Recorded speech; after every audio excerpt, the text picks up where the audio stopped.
Have you ever wondered how the greatest man to walk this earth, Prophet Muhammad, peace be upon him, spent his final moments? Who stood by his side as the seal of prophethood left this world? And what did his companions do in the face of such an unimaginable loss? Stay with us as we uncover the truth behind this emotional and monumental chapter in Islamic history. A moment that would shape the course of the Ummah forever. To understand the truth about the Prophet Muhammad's passing, we must journey back to the 11th year of the Hijrah, a time of both triumph and tragedy. The Prophet, peace be upon him, had completed his mission. Islam had spread far and wide, and during his farewell pilgrimage, he delivered his final sermon, reminding his followers of the core principles of their faith.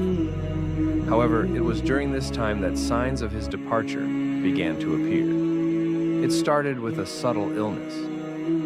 After returning to Medina, the Prophet experienced a high fever and intense pain. Despite his illness, he continued to lead prayers and meet his companions, never wavering in his dedication to the Ummah. But as the days passed, his condition worsened, and he sought permission to stay in the home of his beloved wife, Aisha. May Allah be pleased with her. It was in this humble room, under the care of Aisha, that the Prophet's final days unfolded. Aisha would later describe his illness, recalling how he would dip his hands into a bowl of water to cool himself, and how he uttered, "Indeed, death has its agonies." Despite his pain, he remained steadfast, his lips constantly moving in dhikr, remembrance of Allah. On the 12th of Rabi al-Awwal, the moment arrived. The Prophet, peace be upon him, was lying on Aisha's lap, his head resting against her chest. His last words were a profound reminder of his mission and his connection with Allah, with the highest companion. These words, repeated 3 times, were an indication of his longing to return to Allah, the Supreme Companion. The news of the Prophet's passing spread quickly, and Medina was struck with an overwhelming wave of grief. The companions, who had relied on his guidance, were in shock. Umar ibn al-Khattab, may Allah be pleased with him, stood up and declared that the Prophet could not have passed away, warning those who claimed otherwise. It was Abu Bakr, may Allah be pleased with him, who, with unparalleled composure, reminded the people of the ultimate truth. Whoever worships Muhammad, know that Muhammad has passed away. But whoever worships Allah, know that Allah is ever living and does not die. He then recited the verse, Muhammad is but a messenger.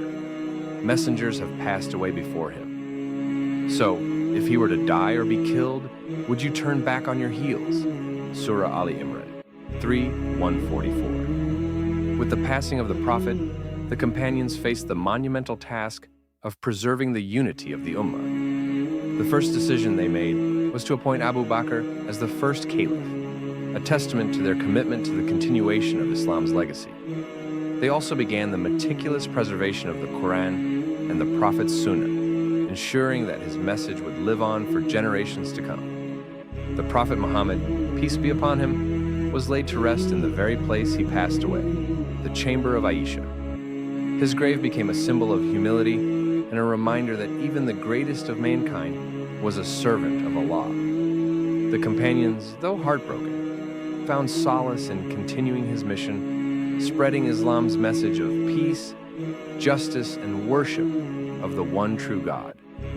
The death of the Prophet Muhammad, peace be upon him, was undoubtedly the greatest loss for the Muslim Ummah, but it also served as a powerful lesson in faith, resilience, and the eternal nature of Allah's guidance. His life was a beacon of light, and his passing was a call to carry that light forward. And so, the question remains for us today. Are we upholding the legacy of the man who transformed the world through mercy, wisdom, and unwavering devotion to Allah?